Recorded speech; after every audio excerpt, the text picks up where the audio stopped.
ठीक है। ठीक है, सो अगर स्टार्टिंग विद जो फाइनल अकाउंट है बैंकिंग कंपनी। वैसे देखा जाए तो फाइनल अकाउंट्स में दो चीजें आती है। क्या क्या? पहला,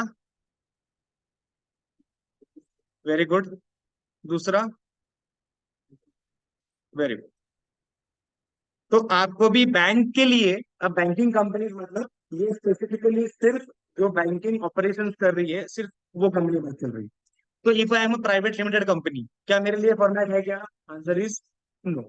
आपने शायद कभी कंपनी फाइनल अकाउंट्स बनाया होगा सेकेंड ईयर में या सेकेंड ईयर में गया, करेक्ट। तो आपने जब वो बैलेंस शीट बनाया होगा, वो जो पीएनएल बनाया होगा, दैट इज फॉर कंपनीज। अब हम एक स्पेसिफिक को ले रहे हैं जो है बैंकिंग। जरूरी क्यों वैसे इतना अलग करने का? तो बैंकिंग के ऊपर ना अलग से एक एक्ट है, it is called as banking regulation act. Regulation act 1949। तो बैंकिंग कंपनीज के ऊपर एक स्पेशल एक्ट है, और उस एक्ट में उन्होंने लिख दिया है कि जो भी बैंकिंग ऑपरेशंस करेंगे, उन लोगों को उनके फाइनेंशियल स्टेटमेंट्स हम जिस फॉर्मेट बता रहे हैं उस फॉर्मेट में प्रिपेयर करने पड़े। तो हम लोग बनाएंगे सेम बैलेंस शीट ही बनाएंगे, will prepare profit and loss only, but the format will be specific to what we are preparing. ये फॉर्मेट से बैंक में अप्लाई होगा और कहीं नहीं। इंश्योरेंस कंपनी होगा नहीं, प्राइवेट कंपनी है नहीं, और कोई भी तरह का कंपनी हो इसमें ये यूज करने का नहीं। अब क्या मैं इस फॉर्मेट में छेड़खानी कर सकता हूँ क्या? Answer is no. For example उन्होंने कुछ शब्द यूज किया है, रिजर्व एंड सरप्लस। क्या मैं सिर्फ रिजर्व रिजर्व लिखूं तो चलेगा क्या? नहीं, क्योंकि जब कोई कायदा बोलता है तो कायदा को पूरा ही पूरा फॉलो करना पड़ता है। आई कैन नॉट से कि मैं पार्शियली लॉ फॉलो करता हूँ, चलेगा नहीं। आप बोलते हो कि सर मैंने सिक्वेंसिंग ऊपर नीचे कर दी, चलेगा क्या? The format should be followed as it is, इसीलिए इसकी प्रैक्टिस रिक्वायर्ड रहे। इजी है फॉर्मेट, कुछ बहुत क्रिटिकल नहीं है, but you need to practice it sometimes, ताकि आपको वो शब्द क्लियरली दिमाग में फिट हो जाए। ठीक है। Today we will start with the format of balance sheet. Format समझते समझते बैंकिंग के बहुत सारे एंगल्स उसके अंदर हम कवर करेंगे। ठीक है। So I am starting with format of balance sheet. I think so आपके सामने जो पेज खुला है उस पर फॉर्मेट ऑफ बैलेंस शीट ही ओपन है, correct? Yes. So balance sheet of any ABC bank, ठीक है, हमेशा बैलेंस शीट बनती है as at a particular date, correct. हम लोग 31 मार्च को बैलेंस शीट बनाएंगे। सो एज एट मान लो 31 मार्च 2023, 31 मार्च 2022, जो भी हो। तो बैलेंस शीट के लिए वर्ड्स क्या यूज करने हैं आपको? We have to be very specific. आप और कोई वर्ड्स यूज नहीं करोगे, आप वर्ड्स यूज करोगे एज एट। इसको भी लिख सकते हो, एज भी लिख सकते हो, but you use these words specific. कितने कॉलम्स टोटल आपके दिख रहे हैं? How many columns do you have? We have 4 columns. पहला कॉलम है पर्टिकुलर्स, दूसरा कॉलम है शेड्यूल नंबर, तीसरा कॉलम है as on current year and as on previous year. ये रियल फॉर्मेट है। एग्जाम पर्सपेक्टिव आपको तो सिर्फ करंट ईयर का प्रिपेयर करना होगा, तो आपको लास्ट कॉलम बनाने की जरूरत नहीं। एग्जाम में रियल लाइफ में आपको current year as well as previous year के कॉलम्स भी बनाने हैं। ठीक है। So there are 4 columns. आपको थोड़ा ये अलग लग रहा है बैलेंस शीट, आपने नॉर्मली को बनाई होंगी लेफ्ट साइड में थी, राइट साइड में एसेट। ये वाला फॉर्मेट बैंक को अप्लाई नहीं करेगा। ठीक है, तो आपको इस फॉर्मेट को स्टिक करना पड़ेगा। This format is called as vertical format. Vertical format, वो था ना ऐसा, तो था हॉरिजॉन्टल, जो आपने प्रोप्राइटर के लिए किया उसको बोलते हैं हॉरिजॉन्टल। बैंक्स के लिए वर्टिकल है, अप डाउन फॉर्मेट। ठीक है। So there are 4 columns. ठीक। I will tell you what is the relevance of all the columns. Particulars में तो ऑफकोर्स हम जो भी आइटम्स है वो लिखेंगे। शेड्यूल नंबर में we will give some sequencing. जैसे मान लो आपके पास फिक्स्ड एसेट्स के नाम पे आपके पास मशीनरी है, आपके पास कार है, आपके पास इक्विपमेंट है, आपके पास एसी है, कंप्यूटर है। हम लोग बैलेंस शीट जब बनाएंगे वहां पे लिखेंगे जब फिक्स्ड एसेट, वहां पे हम उधर ही लिस्ट देंगे नहीं, हम वो लिस्ट देंगे शेड्यूल अलग से। और उन सबका कलेक्टिव एडिशन यहाँ पे एक सिंगल वैल्यू दिखेगा। ठीक है, तो जब भी आपके पास मोर देन वन आइटम हो किसी भी हेडिंग के अंदर, तो वो सारी लिस्ट आपको देनी है शेड्यूल्स के अंदर। यहाँ पे कोई लिस्ट देनी नहीं है। एक फिक्स एसेट्स 50 लाख रुपए खत्म। और 50 लाख में कितना मशीनरी, कितना कार, कितना इक्विपमेंट, वो सब कुछ वो रिस्पेक्टिव शेड्यूल नंबर में होगा। उसको भी देखना होगा। शेड्यूल नंबर 6 दिया हुआ है, जाओ शेड्यूल नंबर 6 में जाओ, वहां पे आपको पूरी लिस्ट मिल जाएगी। ठीक है। Yes. What is the first heading when we are starting from the balance sheet? So what is the first heading given? Capital and liabilities. ये basically liability side of your balance sheet है। ठीक है। अब इसमें prominently कितने headings है? 5। Correct. उसमें से लास्ट हेडिंग जो है वो अदर्स है। जो भी पहले 4 में नहीं बैठेंगे वो 5 में जाएंगे। So other liabilities and provisions. Correct. Other liabilities and provisions, इनको बोलते हैं सब्सिडियरी या रेसिडुअल हेड। जिसके लिए कोई जगह नहीं बनाई हुई है वो सब अदर में जाके बैठ जाते हैं, एंड प्रोविजंस। तो मतलब हमारे पास मेनली चार चार हेडिंग है और 5वां other है। अब 4 में से पहले दो जो है वो अबाउट शेयर होल्डर्स है। पहला क्या है? कैपिटल। और दूसरा क्या है? Reserves and surplus. ये जो पहले दो दोनों हेडिंग्स है, ये शेयर होल्डर्स के लिए है, कि उन्होंने कितना पैसा बिजनेस में लगाया, उसको बोलते कैपिटल। और मैंने कितना प्रॉफिट अर्न करके उनको नहीं दिया। पता है आपको कि बैंक में शेयर होल्डर होते हैं? लेकिन अभी आपने घर पे देखा होगा तो जो भी कोऑपरेटिव बैंक्स होते हैं ना, सबके शेयर्स होते हैं। कभी देखा है इसे? कि उसके भी शेयर सर्टिफिकेट मिलते हैं। फॉर एग्जाम्पल मेरे पास नामको बैंक के बहुत सारे शेयर्स है। तो नामको बैंक मुझे हर साल डिविडेंड देती है और मैं उनका एक शेयर होल्डर। हर एक बैंक के भी ऑफकोर्स कैपिटल कैसे आता है? बहुत सारे लोगों को शेयर दे दे के पैसा कलेक्ट करके रखा हुआ है। जो प्रॉफिट बैंक अर्न करती है उसका कुछ पार्ट इन लोगों को वापस किया जाता है in the name of dividend. अगर बैंक ने मान लो 100 करोड़ का प्रॉफिट अर्न किया है, तो क्या बैंक पूरा 100 करोड़ लोगों में बांट देगी? क्या आंसर इज नो। 100 करोड़ में से मान लो 60 करोड़ बांट दिया, 40 करोड़ अभी भी बैंक ने खुद के पास ही रखा हुआ है। वो जो 40 करोड़ है वो वापस बैंक में यूज होगा। ये जो 40 करोड़ है जो अर्न किया बट दिया नहीं, will accumulate in reserves and surplus. तो फर्स्ट टाइम तुमसे पैसा लिया वो कैपिटल, तुम्हारे पैसे पे प्रॉफिट कमाया बट तुमको नहीं दिया। तुमको दूंगा, आज नहीं फ्यूचर में दूंगा। तो आज तुम्हारे पैसे पे कमा के रखा है मैंने मेरे पास, वो जाएगा अंदर reserves and surplus। फिर और दो हेडिंग्स, पहला डिपॉजिट्स और दूसरा बोरिंग्स। यार ये लोग तो डिपॉजिट्स को लाइबिलिटी बोल रहे हैं। आप सोचो, आप बैंक हो, मैं आपके पास एफडी करने को आ रहा है। I give you 1 lakh rupees, मैंने एफडी किया। मेरे लिए वो एफडी क्या है? एसेट है, मेरा इन्वेस्टमेंट हो गया। बट तुम बैंक हो, तुम्हारे लिए वो 1 लाख क्या बनेंगे? लाइबिलिटी। फ्यूचर में 1 साल के बाद I will be standing in front of you, भैया मेरा एफडी का पैसा मुझे वापस करो। तो आपके सर पे तो लाइबिलिटी है कि 1 साल के बाद मुझे इस एफडी का पैसा इसको वापस करना है। मैं आपके पास आया, मुझे इस अकाउंट ओपन करना है, सेविंग अकाउंट ओपन करना है, सेविंग का। I gave you some cash. तो ये आपकी लाइबिलिटी है। जब भी मैं पैसे मांगू आपको मेरे अकाउंट से पैसे निकाल के मेरे को वापस कैश देने हैं। तो deposit for deposit holder is a asset, पर deposit for bank is a liability. उनके सर पे ये तलवार है कि एफडी वाला आदमी, आरडी वाला आदमी, सेविंग वाला आदमी कभी भी वो क्या आ जाएगा और बोलेगा मुझे पैसा चाहिए। तो इन दैट केस उनको देना पड़ेगा। ठीक है। चौथा है बोरोइंग्स। बोरोइंग्स मतलब क्या कभी बैंक भी किसी से लोन ले सकती है क्या? Yes, sometimes. लाइक क्या होता है, अगर कोई बड़ा लोन देना है किसी को, सर कोई एक बोरोवर आया, उसको 50 करोड़ का लोन देना है। अब बैंक के पास 45 करोड़ तो है, तो 5 करोड़ शॉर्ट पड़ रहे हैं। अब क्या करें? तो फिर bank can ask any other bank कि मुझे तुमसे लोन चाहिए 5 करोड़ का, दूसरे बैंक से लोन लूंगा और तुमको पास ऑन कर दूंगा। ऑफ कोर्स जो भी इंटरेस्ट या डिफरेंस है वो मुझे फायदा मिलेगा। तो बैंक्स भी बोरो कर सकती है फ्रॉम अदर बैंक्स। अच्छा, अदर बैंक के पास पैसा ना हो तो किससे बोरो करेंगे? सबसे मांग लिया, किसी को पैसा नहीं है।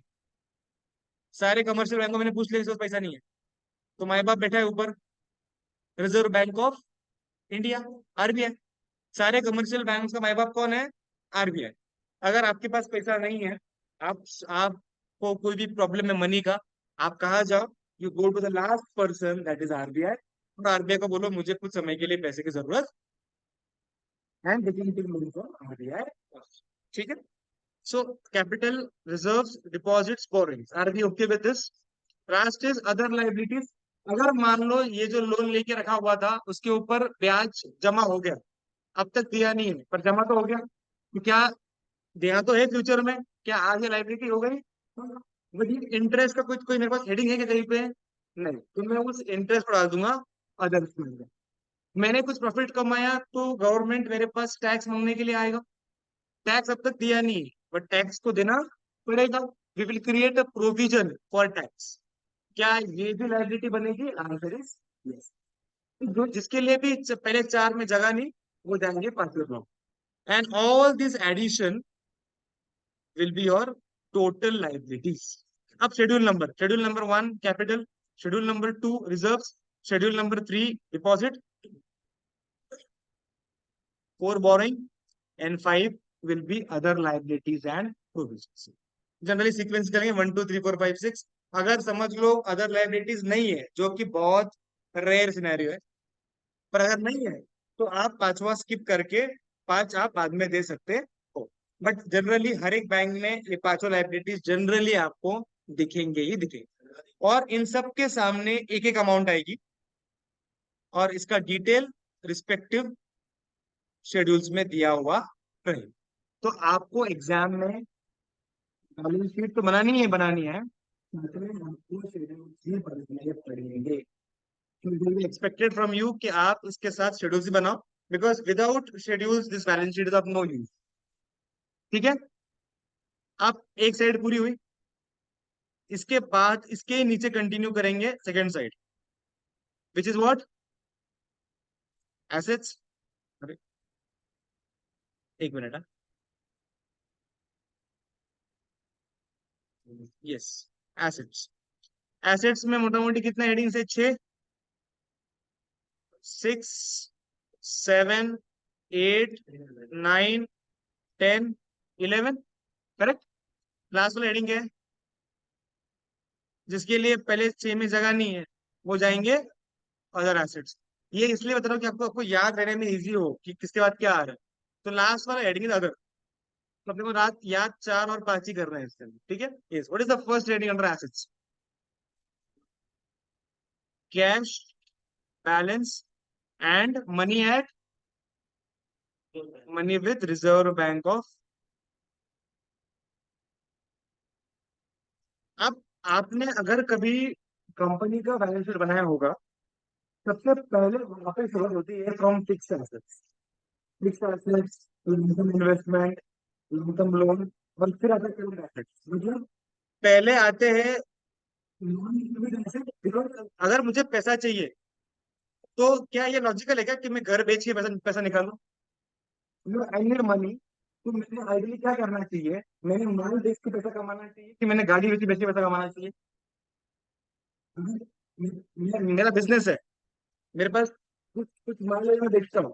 फॉर एग्जाम्पल रेडीमेड गारमेंट्स है, तो रेडीमेड गारमेंट्स बेच के मैंने पैसा कमाना चाहिए कि मेरे पास जो गाड़ी में यूज करता हूँ बिजनेस रन करने के लिए, वो गाड़ी बेच के मैंने पैसा भरना चाहिए? ऑफकोर्स कपड़े बेच के ना भैया। तुमने जो धंधा किया है वो धंधे से निकाल के तुम लोग पेमेंट करना चाहिए। तो गाड़ी, आपकी जगह, आपके मशीन, आपका कंप्यूटर, ये एसेट इन लिक्विड है, इनको बेचना जनरली एक्सपेक्टेड नहीं होता। तो कंपनी का फॉर्मेट ऐसा है, वो शुरुआत होता है from all this fixed assets, and last last में आते हैं सारे करंट एसेट्स, जिसमें क्या है? बैंक के केस में उल्टा है। बैंक से शुरू होता है सबसे लिक्विड एसेट, जो भी अवेलेबल कैश है वो। अगर पेमेंट करना हो, सबसे पहले क्या है मेरे पास? जो एग्जिस्टिंग कैश बैलेंस है पहले वो यूज करूंगा। तो सबसे लिक्विड एसेट से शुरुआत करते हैं बैंक वाले, और धीरे धीरे नीचे आते आते जो बड़े बड़े एसेट्स है, इन लिक्विड एसेट्स है वो बाद में आते हैं। ठीक है। पहला है कैश बैलेंस, एंड जो भी पैसा आरबीआई के पास पड़ा हुआ है आपका, do you know that every bank has an account with RBI? उसको आपने कभी सुना होगा, CRR, cash reserve ratio, SLR। Every bank has to keep some money with RBI, safety के लिए। क्योंकि अगर तुम्हारे पास पैसा दिया ना, तुम सब बांट के बैठ जाओगे लोन में, और अगर रिकवर नहीं हुआ ना तो बैंक बैठ सकता है। तो आरबीआई क्या बोलती है, जितना पैसा है पूरा मार्केट में लोन देने का नहीं, कुछ पैसा तुमको मेरे पास एज अ सेफ्टी रखना पड़ेगा।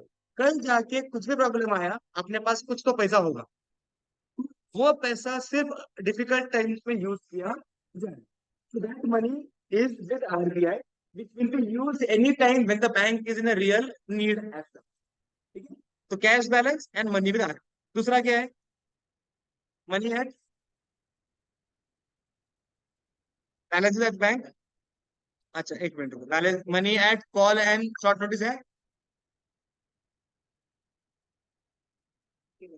उसके नीचे तो ये सिर्फ उन्होंने बैलेंसेस विद बैंक दे के रखा होगा। Okay, I think they should have given this also. It is only balance with bank, correct? तो मैं वही तो बोल रहा हूँ ना कि वो भी तो है, balances with bank and money at call and short notice. ये पूरा एक टर्म है, ये पूरा एक टर्म है। ठीक है। अब बैलेंसेस विद बैंक मतलब SBI can have account with HDFC। Can SBI bank open account with HDFC? हो सकती है। कैन HDFC ओपन अपना account with axis bank? Yes. Bank भी इन्वेस्टमेंट करती है, बैंक की भी एफटीज है with other banks. SBI FT करती है विद HDFC, HDFC एफटी करता है विद एक्सिस बैंक, कर सकते हैं। उनका भी करंट अकाउंट चलता है कि भैया शॉर्ट टर्म में पैसा घूमना, लेन देन चलते रहता है, करेक्ट? तो सेकंड में आएगा, अगर किसी और बैंक में आपका अकाउंट कोई बैलेंस है तो वो आए। अब ये क्या है? Money at call and short notice. तो कस्टमर आ गया, वो बोल रहा है मुझे मेरा करंट अकाउंट में से पूरा पैसा विड्रॉ करना है। उसके अकाउंट में बैलेंस है 3 करोड़ रुपए, उसको 3 करोड़ कैश चाहिए इमीडिएट। जनरली बैंक के इतना पैसा लिक्विड में पड़ा होना जरूरी नहीं। उन्होंने चेक किया, उसको तो तुम नहीं बोल सकते कि भाई भाई मेरे पास पैसा नहीं है, बाद में आओ। You have to give him 3 crore rupees for. तो ये क्या करते हैं, ये आसपास में फोन करते हैं, पास में कौन सी पहले अपनी ब्रांच है कोई आसपास, वे उस ब्रांच को पूछेंगे कि भैया आपके पास है क्या कैश अवेलेबल। अगर होगी ना तो कुछ समय के लिए भेज दो, जैसे मेरे पास आ जाएगा मैं आपको वापस रिटर्न कर दूंगा। अब क्या ये जो मैं पैसा किसी और ब्रांच से लिया है, क्या इसका पर्पज ऐसा है कि मुझे इसको लंबे समय तक रखना है? मुझे शॉर्ट पीरियड के लिए, लेस देन 7 डेज, जनरली 1-2 दिन के अंदर आपको वो निपटाना पड़ेगा। ऐसा जो पैसा है जो एकदम शॉर्ट पीरियड के लिए लिया जाए, not more than even 7 days, और इसका पर्पज है कि आपको इमीडिएट कोई क्राइसिस को मैनेज करने के लिए आप ये कर रहे हो, जैसे ही आपके पास पैसा आ जाएगा आप वापस कर दोगे। In that case such a kind of arrangement is called as money at call and short notice. अब ये किसके लिए है? ये हम लिख रहे हैं एसेट साइड में। तो जो बैंक दे रहे हैं दूसरे को कि ये रख दिन के अंदर मुझे वापस करना, उनके लिए एसेट। जो बैंक ले रही है उनके लिए लाइबिलिटी है, देनी पड़ेगी। तो ये जो money at call and short notice है, किसके लिए बात कर रहे हैं हम? That bank which has given money to another bank और another branch period of 2, 3, 4, 5, 6 days. जिस भी बैंक ने लिया हुआ है वो उनके बोरिंग्स में शो करेंगे कि हमने पैसा लिया हुआ। ठीक है। तो सिंपल वर्ड है, 7 दिन से कम पीरियड के लिए लिया हुआ पैसा just to manage some crisis are called as money at call and short notice. आठवां पॉइंट क्या दिया है आपके इसमें? Investments. So I told you, क्या बैंक इन्वेस्ट करता है रियल एस्टेट में? यस। क्या बैंक इन्वेस्ट करता है म्यूचुअल फंड्स में? यस। क्या बैंक इन्वेस्ट करता है एफडीज में? यस। तो जो भी इन्वेस्टमेंट्स है, सारे इन्वेस्टमेंट्स आप यहाँ पे शो करो। इसके बाद एडवांसेस। एडवांसेस मतलब लोन्स। जैसे मैंने आपके पास अकाउंट ओपन किया, सेविंग अकाउंट, तो आपके सर पे लाइबिलिटी है कि आपको मुझे पैसा वापस लौटाना पड़ेगा। वैसे ही जब मैं आपके पास लोन मांगने के लिए आऊंगा तो आप मुझे पैसा दोगे। आपकी नजर में मैं कौन? लाइबिलिटी की एसेट? एसेट। क्योंकि आपको मुझसे फ्यूचर में इंटरेस्ट मिलेगा, आपको मुझसे फ्यूचर में फायदा होने वाला है। तो आपकी नजर में जो भी लोग आपसे लोन ले रहे हैं, वो सब आपके आपको उनसे फ्यूचर में इंटरेस्ट आने वाला है। And last one, fixed assets. जो भी आपकी प्रॉपर्टी है, जो भी कंप्यूटर आप यूज करते हो, जो भी फर्नीचर है, जो भी आपके पास कैश के लॉकर्स है, ये सब क्या है? ये सब आपके फिक्स एसेट्स है। बहुत सारे बैंक में बसने के लिए गाड़ी होती है, क्या क्या उसके लिए पता, they are their own car, Scorpio वगैरह रखते हो लोग, उनकी गाड़ियां रहती है for taking the recovery from the loan people. क्या है? फिक्स एसेट है। बहुत सारे बैंक का उनका हेडक्वार्टर है बड़ा सा, कॉन्फ्रेंस रूम में बड़ा हुआ, बेस्ट कॉन्फ्रेंस रूम है, मीटिंग्स होती है। What are all this? These are part of fixed. तो सिंपल फंडा है, ये बैंक है, बैंक के पास दो लोग आते हैं, एक लोग जो डिपॉजिट देने के लिए आ रहे हैं, एक लोग जो लोन लेने के लिए आ रहे हैं। जो लोग डिपॉजिट देने के लिए आ रहे हैं, बैंक की नजर में ये लोग उनके लिए लायबिलिटी है, फ्यूचर में इनको ब्याज देना पड़ेगा और इनको इनका पैसा वापस करना पड़ेगा। जो लोन वाले हैं, बैंक की नजर में ये लोग एसेट्स है, फ्यूचर में इनसे इंटरेस्ट आएगा और इनसे लोन का पैसा आएगा। लोन पे इंटरेस्ट ज्यादा होगा, इंटरेस्ट ऑन डिपॉजिट कम होगा, वही डिफरेंस होगा वो बैंक अर्न करे। नाउअडेज तो bank earn from an number of sources, ये फीस लगाओ, वो फीस लगाओ, ये कमीशन चार्ज करो, वो कमीशन, उसमें भी बैंक का अच्छा खासा पैसा रेवेन्यू निकल जाता। But is the format okay? इसके बाद क्या मिलेगा? You will get total assets. अच्छा, total asset should match with total liabilities, total A and total B should be equal. Note number, note number 6, note number 7, note number 8, note number 9, note number 10, note number 11। जितने item है उतने note number बनते जाएंगे। 5 item है liability में, 6 item है asset में। Total of liabilities should match with total of asset. अब उसके बाद जरा, आपके बुक में 2 आइटम दिए होंगे, एक दिया होगा कंटिंजेंट लायबिलिटी, है क्या? आफ्टर आफ्टर एसेट्स है कंटिंजेंट लायबिलिटीज, और एक दिया होगा बिल्स फॉर कलेक्शन, करेक्ट? ये बैलेंस शीट के बाहर है, बिकॉज टोटल एसेट्स हो गया, वहां पे बैलेंस शीट टैली हो गई। उसके बाद कुछ भी लिखा हो वो बैलेंस शीट का पार्ट नहीं। But as a matter of presentation आपको और दो चीजें दिखानी पड़ती है। एक होता है contingent liability. What is contingent liability? कोई सुना है आपने ये चीज? What is contingent liability? मान लो मेरे ऊपर एक केस चल रहा है, कोर्ट केस चल रहा है।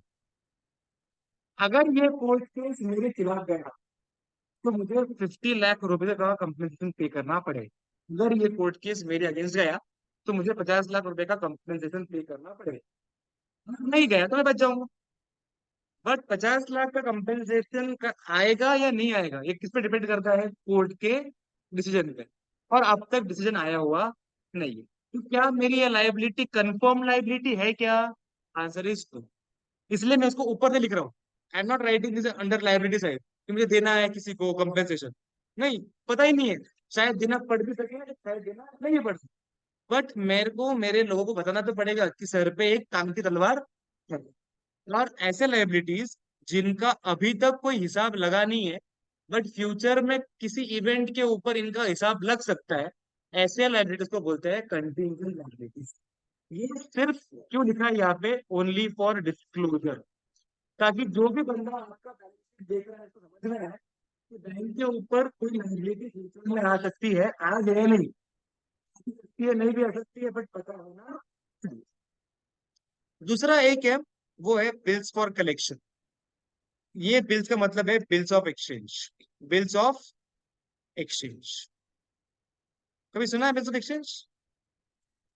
Have you ever heard of bills of exchange?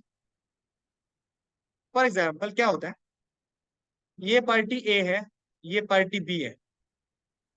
Party ए ने पार्टी बी को गुड्स बेचे, ठीक है, गुड्स बेचे।